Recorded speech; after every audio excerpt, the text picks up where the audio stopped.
अस्सलाम वालेकुम। आवाज़ आ रही है आप लोगों को?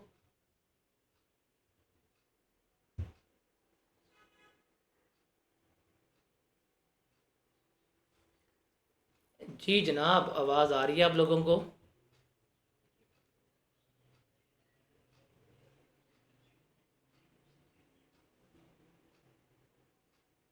काइंडली मुझे आवाज़ का कंफर्म कर दें। आवाज़ आ रही है आप लोगों को कि नहीं आ रही?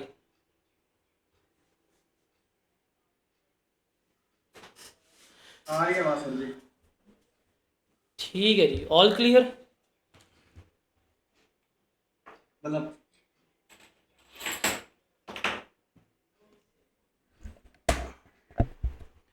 स्टार्ट करें।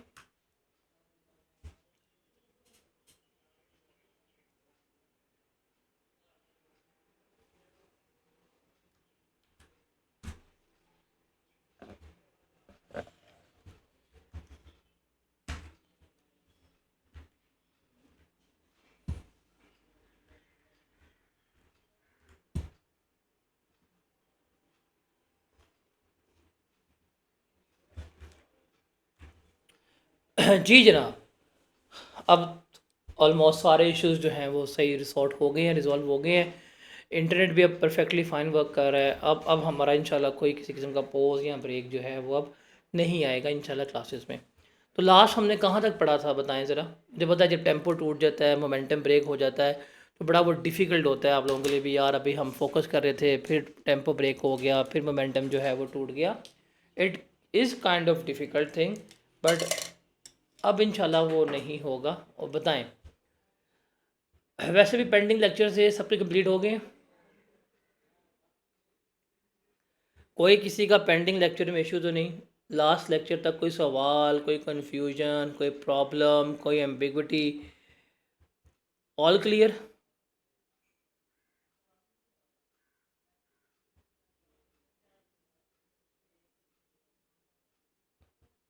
हमें लास्ट कहाँ तक, मुझे अभी आपने, अगर आप टेक्स्ट कर रहे हैं तो आपने सेंड टू ऑल करना है, आपने प्राइवेट नहीं करना। बिकॉज मेरे पास दूसरा भी सिस्टम नहीं जहाँ पे मैं एज ए एडमिन मैसेज देख रहा हूँ। तो आपका कोई भी सवाल होगा वो आपने सेंड टू ऑल करना है, नंबर वन। और अगर वैसे है तो माइक ऑन करके आप पूछ सकते हैं, आप लोगों को ये बिल्कुल 100% अलाउड है। तो लास्ट हमारा कहाँ तक हुआ था, कोई बताएगा? हमारा लास्ट कहाँ तक कंप्लीट हो गया था? गुड्स के सर सप्लाई से स्टार्ट करना है। गुड्स की डेफिनेशन हमारी होगी थी ना? हाँ होगी थी।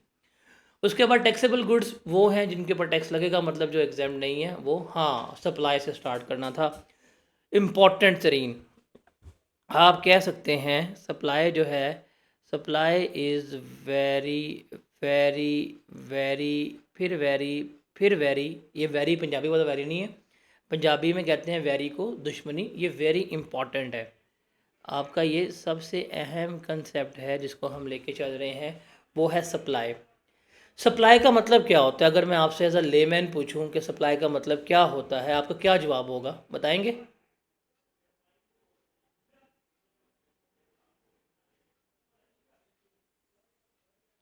सप्लाई का मतलब क्या होता है, बताएंगे? गुड्स डिलीवर करना। गुड्स डिलीवर करना, या इन अदर वर्ड्स आप सेल भी कह सकते हैं। Yes sir. सेल करना, बेचना, यही सप्लाई करना होता है, ऐसे ही है ना? अब सप्लाई में सेल करना जो आपने कहा है वो बिल्कुल ठीक है, मैं उससे 100% जो हूँ एग्री करता हूँ।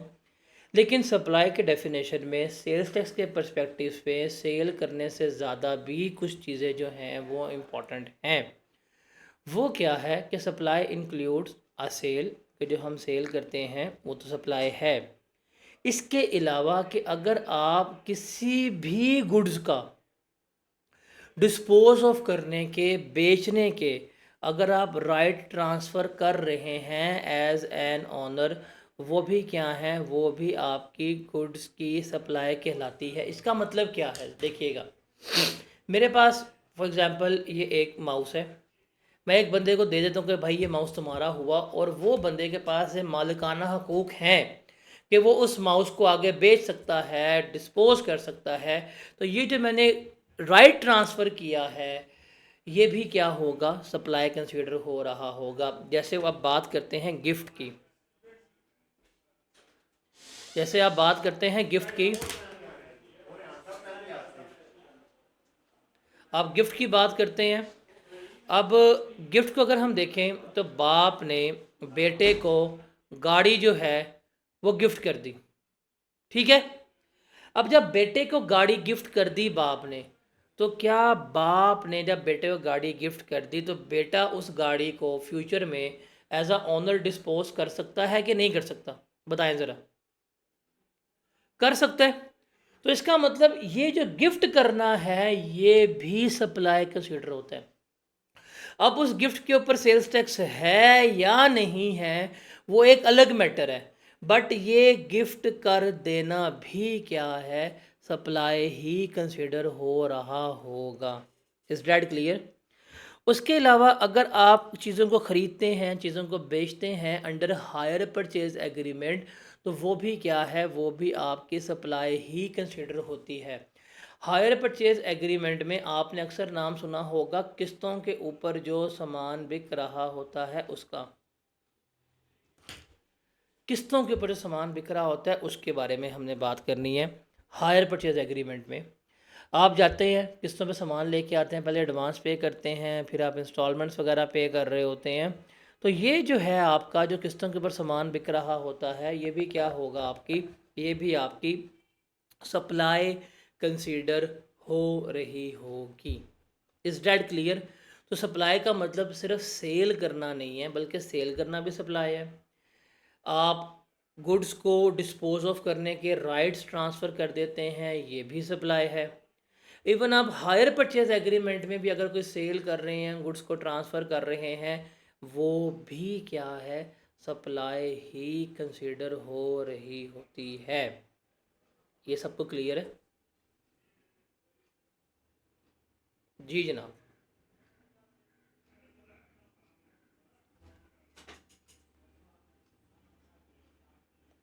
इसमें कोई सवाल है तो बताएं।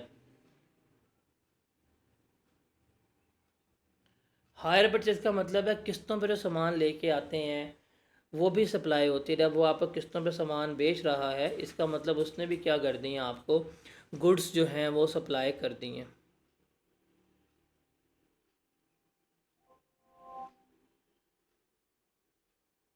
ठीक है। अब ये जो है ना, एंड ऑल्सो इंक्लूड्स, यहाँ से हमारी इम्पोर्टेंट बात शुरू होती है। वो क्या है, ये कुछ कि अगर हम, ये सप्लाई तो है जो हमने पढ़ी है, बट ये जो 4-5 पॉइंट्स हैं ये भी क्या है, ये भी सप्लाई का पार्ट बनते हैं। अब ये पॉइंट नंबर ए जो है ना, ये स्पेसिफिकली किसके लिए है,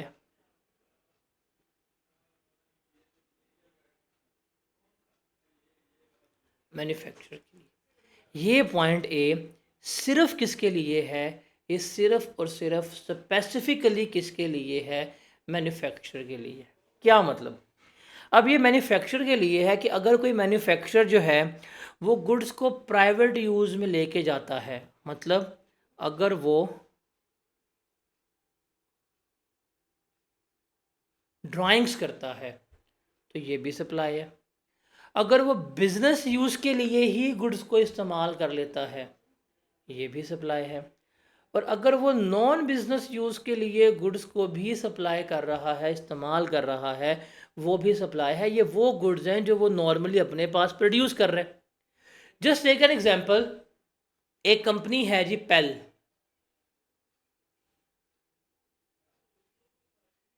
एसी बना रहे हैं, मैन्युफैक्चरर हैं, मालिक उठता है, एक एसी उठाता है, अपने घर जाके बैठ जाता है, अपने घर में ले जाता है।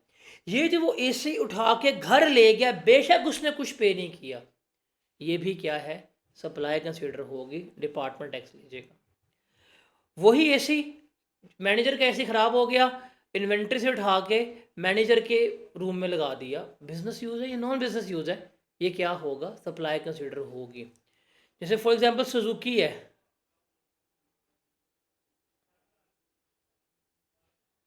डब्बा बनाती है, बुलान, पिकअप बनाती है, पिकअप बनाई सुजुकी वालों ने, बेच दी, सप्लाई है। वही पिकअप उन्होंने उठा के अपने बिजनेस में लगा दिया कि यार जाके आपने इस पिकअप में रॉ मटेरियल लेके आना है, बेच के आना है, बिजनेस यूज के लिए है, ये भी सप्लाई है। सुजुकी वालों ने यही पिकअप बनाई, पिकअप बना के उन्होंने ईडी वालों को या किसी को डोनेट कर दी, ये भी सप्लाई है। ये सारा कुछ क्या होगा, ये सप्लाई ही कंसीडर हो रहा होगा। Is that clear? और ये पॉइंट सिर्फ किसके लिए है, मैन्युफैक्चरर के लिए है, इस चीज़ को आपने भूलना नहीं है। ये पॉइंट किसके लिए है, ये पॉइंट मैन्युफैक्चरर के लिए है, रट्टा नहीं मारना। इसमें ये तीन बातें याद रखनी है कि ये भी सप्लाई है, ये भी सप्लाई है और ये भी सप्लाई है, बट किसके लिए, मैन्युफैक्चरर के लिए। अगर एक रिटेलर है, अगर वो फ्री में गुड्स ले जाएगा तो वो ड्राइंग्स तो है बट वो सप्लाई नहीं है।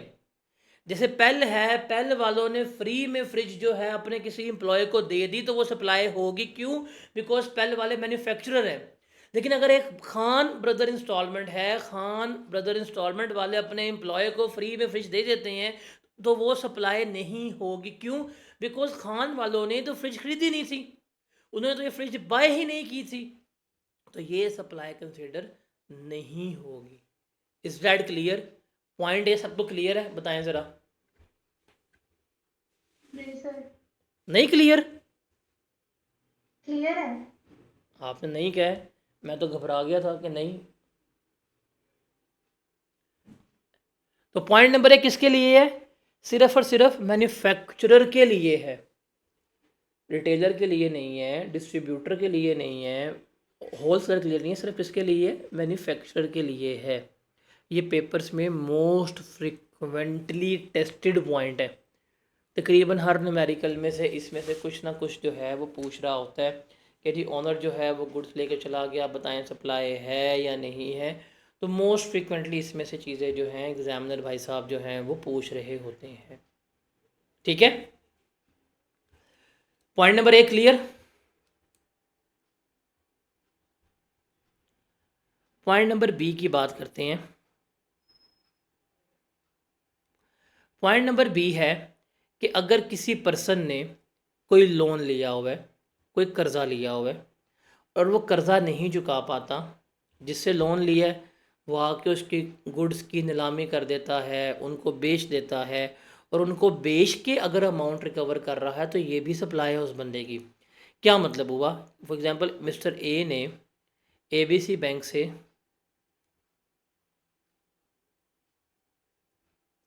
लोन लिया, ठीक है, बैंक को लोन वापस करना था और बैंक को अपनी इन्वेंट्री जो है इन्होंने क्या करवाई हुई थी, प्लेज करवाई हुई थी, गिरवी रखवाई हुई थी। अगर इन्होंने लोन वापस नहीं किया तो फिर क्या होगा, बैंक वाले आएंगे, इनका सामान उठाएंगे, बेचेंगे, अपने पैसे रिकवर कर देंगे।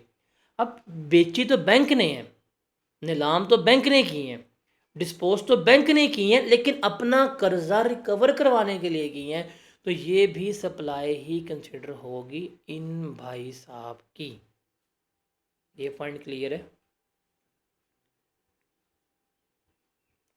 ये वाला पॉइंट अभी तक पेपर में नहीं आया, तो ये वाला पॉइंट जो है ये थोड़ा सा इम्पोर्टेंट जो है वो लग रहा है। पॉइंट नंबर बी क्लियर है?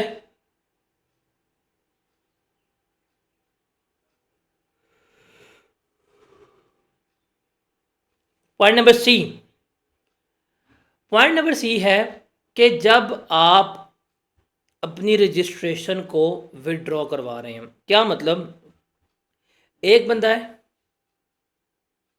वो सेल्स टैक्स में क्या है, रजिस्टर है, बिजनेस कर रहा है, रजिस्ट्रेशन सर्टिफिकेट है उसके पास, रजिस्टर्ड है, कारोबार कर रहा है।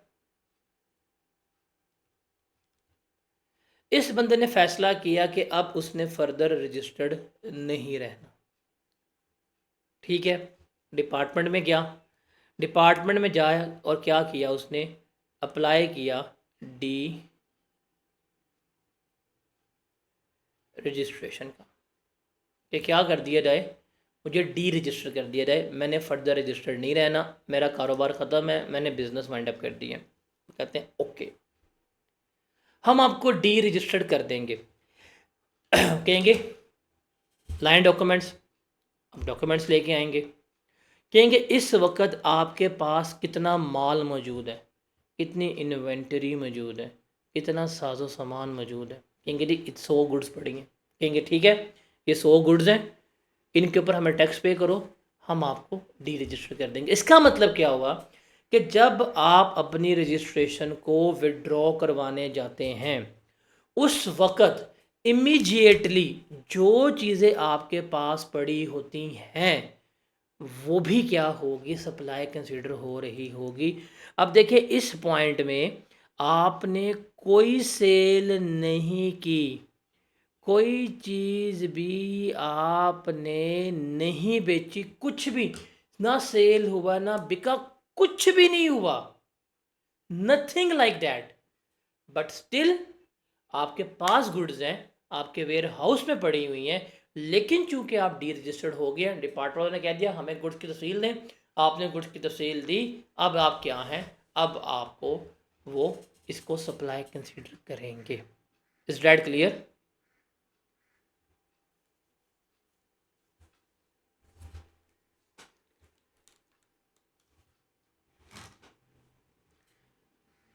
और उसके बाद है point number D. Point number D है, आप इसको कंसीडर कर सकते हैं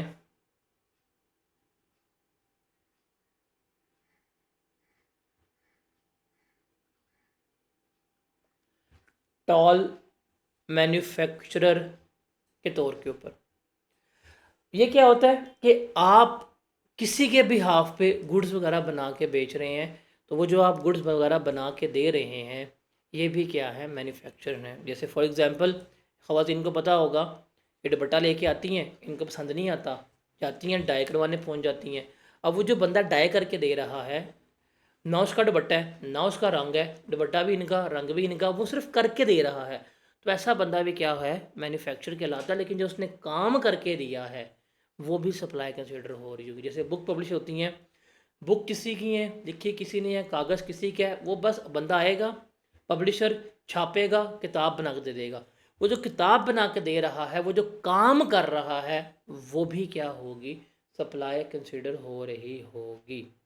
उसके अलावा जो प्रोडक्शन, ट्रांसमिशन और डिस्ट्रीब्यूशन ऑफ इलेक्ट्रिसिटी है, ये भी हमारी क्या होती है, सप्लाई कंसिडर होती है। तो ये केस सिनेरियोज इसमें से आते हैं, इसको क्रैम नहीं करना, इसमें समझना है। और इसमें से जो ये वाले पहले तीन पॉइंट हैं, point number A, point number B और पॉइंट नंबर सी, ये तीन पॉइंट जो हैं ये सुपर इम्पॉर्टेंट है। इनके बारे में आपको हर चीज़ जो है वो क्लैरिफाई होनी चाहिए कि यार ये किस तरह से है और किस तरह से हम इसको लेकर चल रहे होते हैं। Is that clear?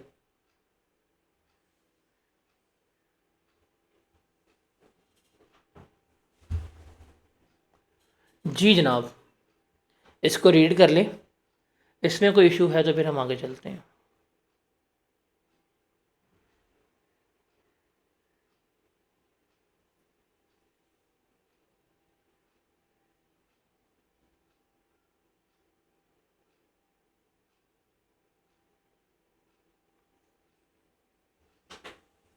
आगे चलें। सी पॉइंट है यार, जब आपने रजिस्ट्रेशन ख़त्म करवा दी है अपनी, उस वक्त जितनी गुड्स आपके पास पड़ी हुई हैं, बेशक पड़ी हैं, बेशक नहीं बिकी, बट वो भी आपकी सप्लाई ही कंसिडर हो रही होंगी। This is C point.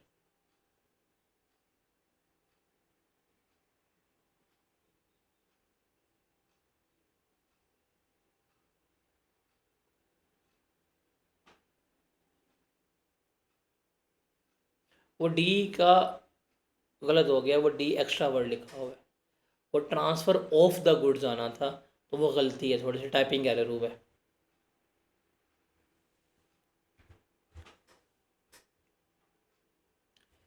Example 1 read करें, बताएं ज़रा, समझ आ रही है?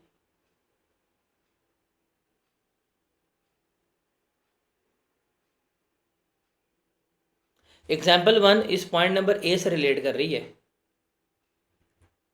एग्जाम्पल 1 रीड करें, बताएं समझ आती है?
सर इसका मतलब ये हो गया कि जो भी चीजें हमारे पास प्रोक्योरमेंट में आती हैं तो वो सप्लाई कंसीडर नहीं होंगी। हाँ, अगर प्रिक्वायरमेंट में आते रहो, अगर फ्री में दे रहे हैं या खुद इस्तेमाल कर लेते हैं या ड्राइंग्स वगैरह कर लेते हैं, वो नहीं है। आप अगर बीइंग अ मैन्युफैक्चरर है फिर होगा। ठीक हो गया सर।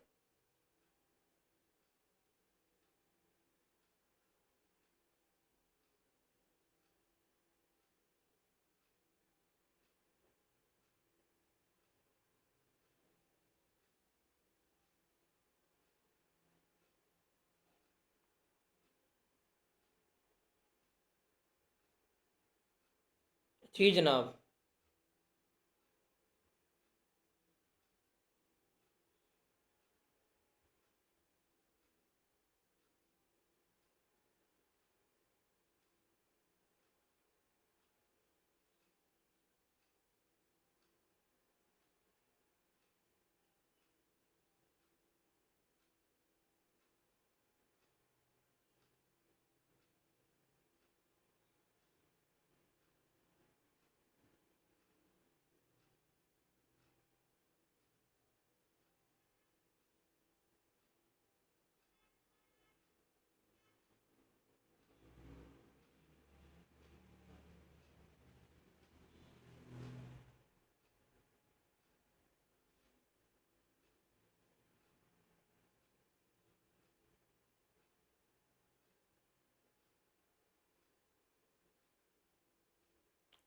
ये क्लियर है, सबको समझ आ गई है?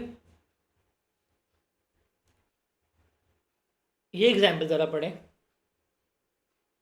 ये एग्जाम्पल क्लियर है सबको?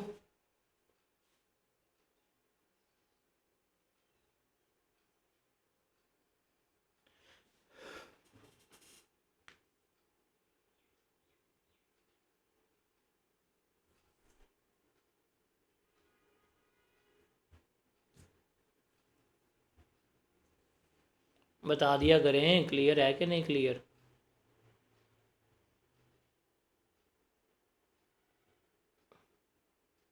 अहद, अहमद, अरवा, माहम, अनस, मुश्तबा, रोहेल। जी सर अभी पढ़ लिया तो क्लियर है जी सर। ये क्लियर है? जी सर क्लियर है। जी सर क्लियर है।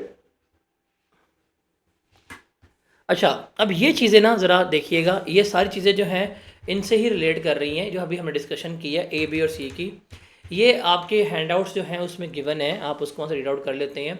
देखें, सप्लाई में हमने पढ़ा है कि अगर आप किसी को भी गुड्स ट्रांसफ़र करने के जो राइट्स हैं वो दे रहे हैं कि वो डिस्पोज कर सकते हैं, तो वो भी सप्लाई है। इसका मतलब जो हम ये गिफ्ट्स वगैरह दे रहे होते हैं, इसका मतलब जितने भी जो हैं हम ये गिफ्ट्स वगैरह दे रहे होते हैं, ये सप्लाई होती है, ये सप्लाई है। लेकिन वो टैक्सेबल हैं या नहीं उसके ऊपर सवाल है, बिकॉज अब वो टैक्सेबल नहीं है। हमने टैक्सेबल एक्टिविटी की डेफिनेशन पढ़ी है, उसको जस्टिफाई नहीं करते इसलिए वो टैक्सेबल नहीं है, बट सप्लाई तो हैं। सप्लाई वो कंसीडर होता है बिकॉज उसमें जो राइट है वो ट्रांसफ़र हो रहा है। उसके अलावा अगर हम लीजिंग एग्रीमेंट में है, लीजिंग एग्रीमेंट में अगर हमने कोई चीज़ ली है, लीज में अगर हम कोई चीज़ लेते हैं तो रिमेंबर, जब गुड्स का टाइटल ट्रांसफ़र होगा उस वक़्त ही हम जो है वो सप्लाई कंसीडर करेंगे, ठीक है। उसके अलावा अगर ये देखें, फिर ये गुड्स मैन्युफैक्चर्ड की बात है, और मैं बार बार बता रहा हूँ गुड्स मैन्युफैक्चर, गुड्स प्रोक्यूर्ड नहीं। अगर मैन्युफैक्चर गुड्स हैं, ड्राइंग करते हैं, तो वो सप्लाई होगी, प्रोक्यूर्ड गुड्स सप्लाई नहीं होगी। ये पेपर में सवाल आया भी हुआ, न्यूमेरिकल में टेस्टेड है स्प्रिंग 2023 के। उसके अलावा रिमेंबर, अगर आपने किसी से लोन लिया हुआ है और वो आपका सामान बेसिक कर्जा रिकवर कर रहा है, तो वो भी हमारी जो है वो सप्लाई कंसिडर हो रही होगी। तो डैट वाज ऑल अबाउट जो हमने डिस्कशन की है। तो ये हमारी सप्लाई है। सप्लाई क्लियर हो गई। One of the important concept है, ये कंसेप्चुअली इम्पॉर्टेंट है। इसमें किसी बच्चे को कोई मुश्किल पेश आई हो तो बताए। टाइटल का मैटर बुक होता है। टाइटल का मतलब जब आप ट्रांसफ़र कर देते हैं, आपने गाड़ी लीज पे ली है, 5 साल तक लीज पे कर रहे हैं, आपका नाम गाड़ी नहीं हुई, 5 साल का लीज टर्म ख़त्म हो गई, और उसने पूछा हाँ भाई गाड़ी लेनी है, आपने कहा जी मैंने गाड़ी लेनी है। जब वो आपको ट्रांसफ़र कर देंगे उस वक्त आपके नाम पर टाइटल आएगा, तो फिर ये सप्लाई जो है वो कंसिडर नहीं हो रही होगी।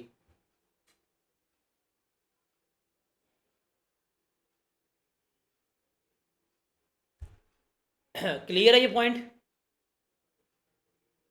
क्यों भी रोहेल, आपका फ्लो टूट जाता है। उसके बाद सप्लाई चेन। सप्लाई चेन का मतलब है कि from buyer, from seller to buyer, जो हम गुड्स पूरी दे रहे होते हैं वो हमारी क्या कहलाती है? सप्लाई चेन कहला रही होती है। रीड ओनली है, याद करने की ज़रूरत नहीं है। सप्लाई चेन में सबसे पहले कौन आएगा?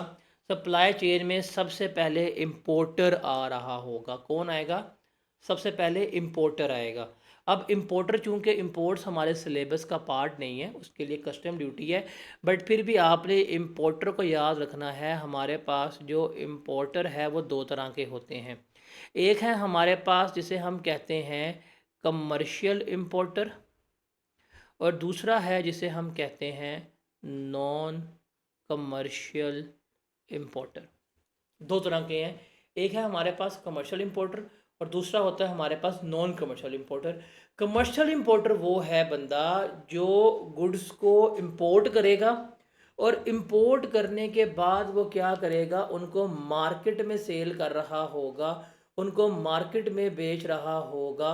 उसे हम क्या कहते हैं? उसे हम कमर्शियल इम्पोर्टर जो है वो कह रहा होता है। Is that clear? Yes sir.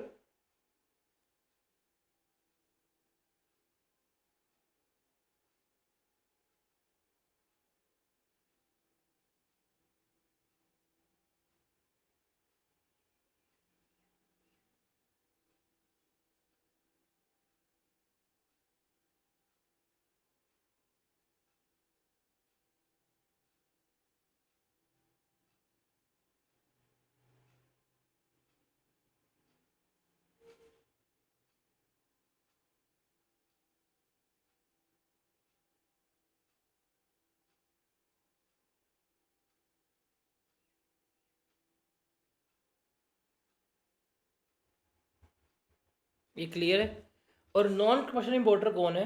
Non commercial importer वो होता है जो गुड्स को इम्पोर्ट तो करेगा, लेकिन गुड्स को इम्पोर्ट करने के बाद क्या करेगा?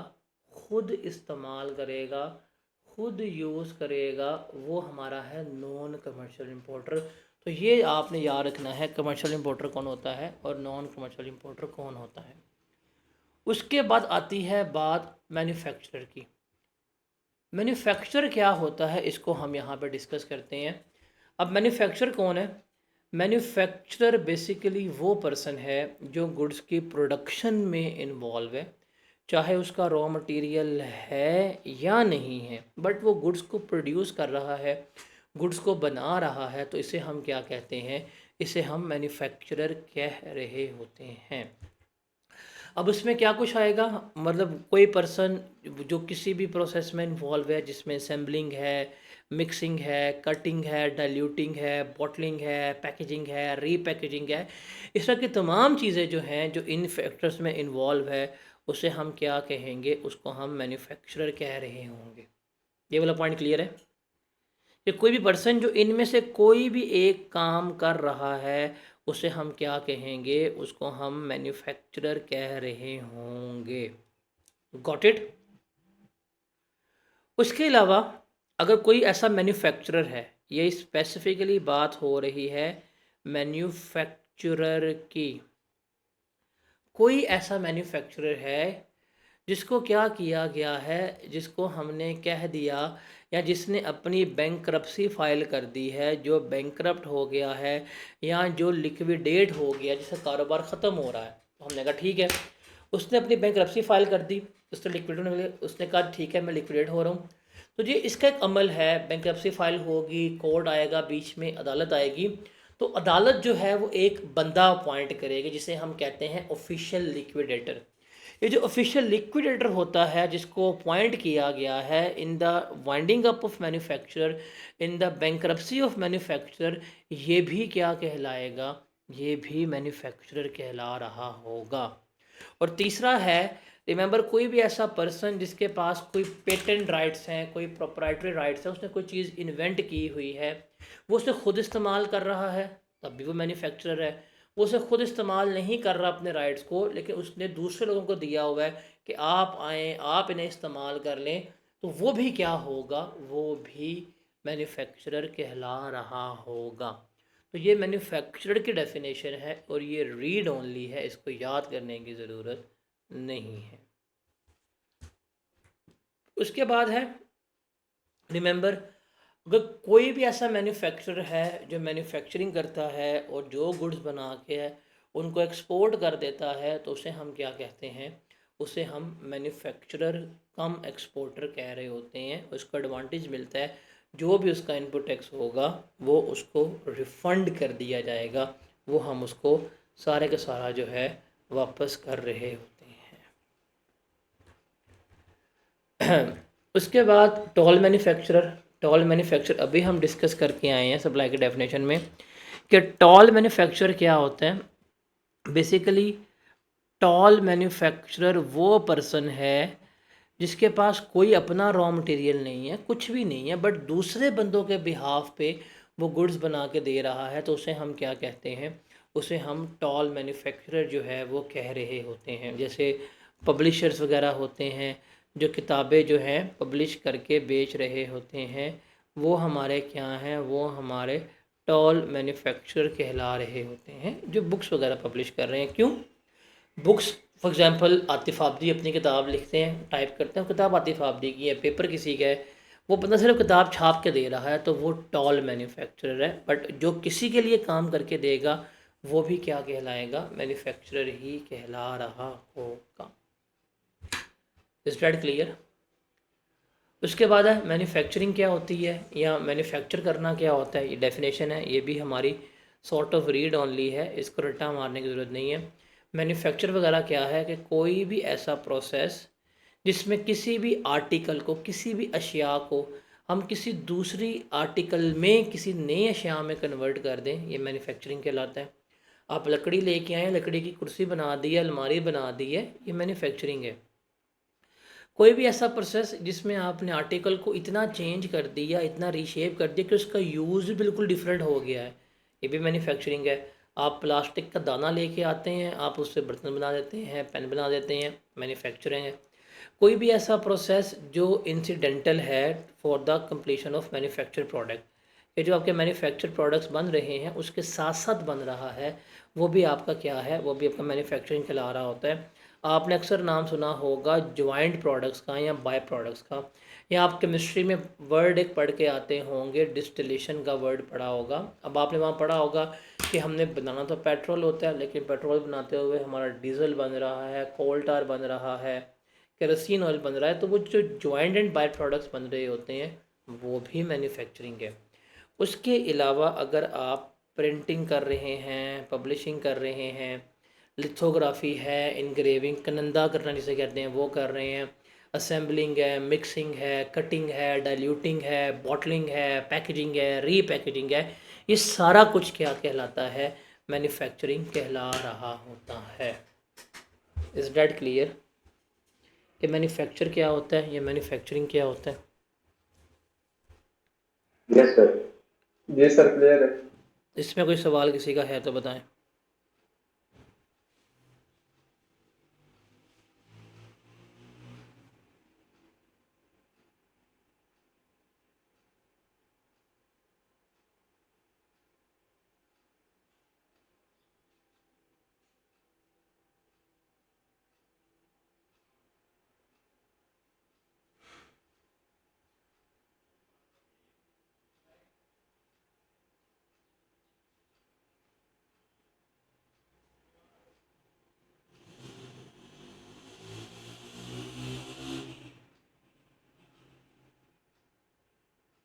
सर एक क्वेश्चन है, जी अगर एक फैक्ट्री है उसमें एम्प्लॉयज काम कर रहे हैं, रॉ मटेरियल फैक्ट्री प्रोवाइड कर रही है, लेकिन जो वो जो प्रोडक्ट्स है वो एम्प्लॉयज मैन्युफैक्चर कर रहे हैं, तो एम्प्लॉयज फिर टॉल मैन्युफैक्चर होंगे नहीं, और एम्प्लॉयज़ फैक्ट्री मैन्युफैक्चर? देखिए फैक्ट्री ही मैन्युफैक्चर है, एम्प्लॉयज़ तो कोई नहीं है।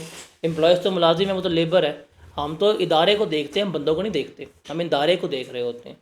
फैक्ट्री इटसेल्फ मैन्युफैक्चर है, वो रॉ मटेरियल लेके आ रही है, वो बना कर दे रही है।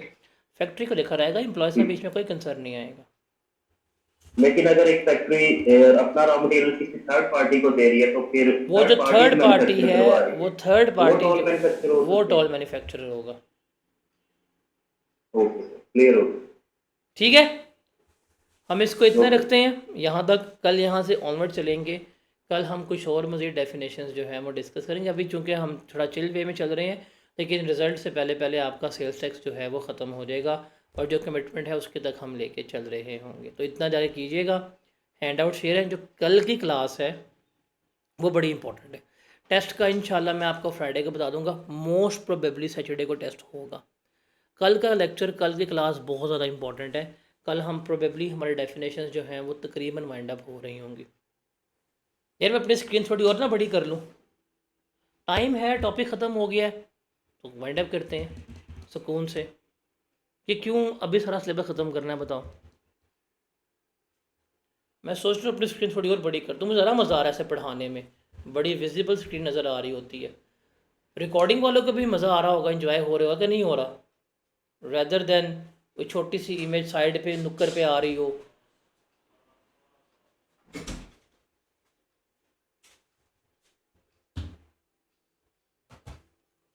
ये वाला सर सबसे ज्यादा ठीक है।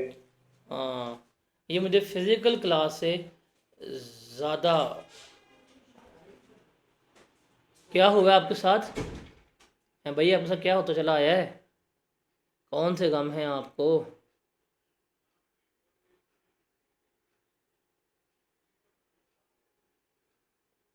अनस, क्या हुआ है आपके साथ भाई? और भी गम है ज़माने में टैक्स के सिवा भाई को। ओए सर होए। हुआ है सर, स्टार्ट में अब बहुत से टीचर्स होते हैं जो बहुत स्लो पढ़ाते हैं वो सर, नहीं सॉरी नहीं मैं नहीं कह रहा, लेकिन बहुत से टीचर होते हैं बहुत स्लो पढ़ाते हैं, लेकिन लास्ट क्लास में जैसे वो पिछली मैंने ली थी सर वसीमा करेंगे, लेकिन लास्ट में इतना ज़्यादा वो बर्डन हो जाता है कि हमारे लिए बहुत मुश्किल हो जाता है याद करना, उसको रिवाइज हमारा करना, उसके लेक्चर, क्योंकि एक ही महीना होता है और हमारे पास जो सब्जेक्ट्स होते हैं वो 3-3 या 2-2 होते हैं, तो वो मुश्किल हो जाता है। मैं इसलिए हमारा कह रहा था, मैं आपको नहीं कह रहा, मैं एक जनरल बात कह रहा हूँ, जनरल ऐसा बात हो। जनरल बात ठीक कह रहे हैं। हमारा ये 6th डे है और हम तकरीबन सेल्स टैक्स की डेफिनेशन वाइंड अप करने के करीब है। अगले वीकेंड पे आपका सेल्स टैक्स ख़त्म हो रहा है। इसका मतलब 30% ऑफ सिलेबस आपका अगले वीक में ख़त्म हो जाएगा। एक चैप्टर हम पूरा कर चुके हुए हैं बेसिक्स वाला, और कितना जल्दी चलना बताएं आप। एक चैप्टर हम पूरा कर चुके हैं बेसिक्स वाला 5 नंबर का, बताएं। ये सिलेबस आपका दिसंबर जनवरी में ख़त्म है, मैक्सिमम भी गया जनवरी 10 तक जाएगा ख़त्म। खींचना ही नहीं है मैंने।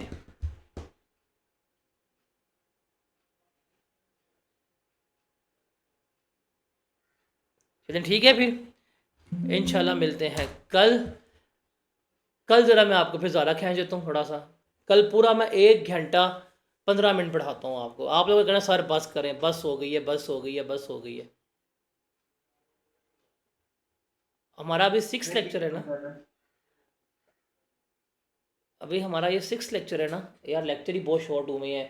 कभी ये नहीं है, कभी नेट नहीं आ रहा, कभी लाइट नहीं आ रही, मज़ा ही नहीं आया। ऑफिशियली बस हमारा सर ये टेक्स्ट पास करवा दें, दफा पेपर निकाल दें यार, तो। मैं टेक्स्ट भी पास करवा दूंगा। मैं तो हर सब्जेक्ट ही पास करवा देता हूँ। R1 वालों को भी करवा रहा हूँ, वो भी सही जा रहे हैं, आप भी सही जा रहे हैं। मेरा R1 का भी चैप्टर कंप्लीट होने वाला है इक्विटी का। वाह, पेस तेज़ जा रही है। चलें ठीक है, इसको स्लो कर लेते हैं, थोड़ा और तेज़ कर लेते हैं। ठीक है जी, मिलते हैं इंशाल्लाह कल। अल्लाह ओके हाफिज़। सर।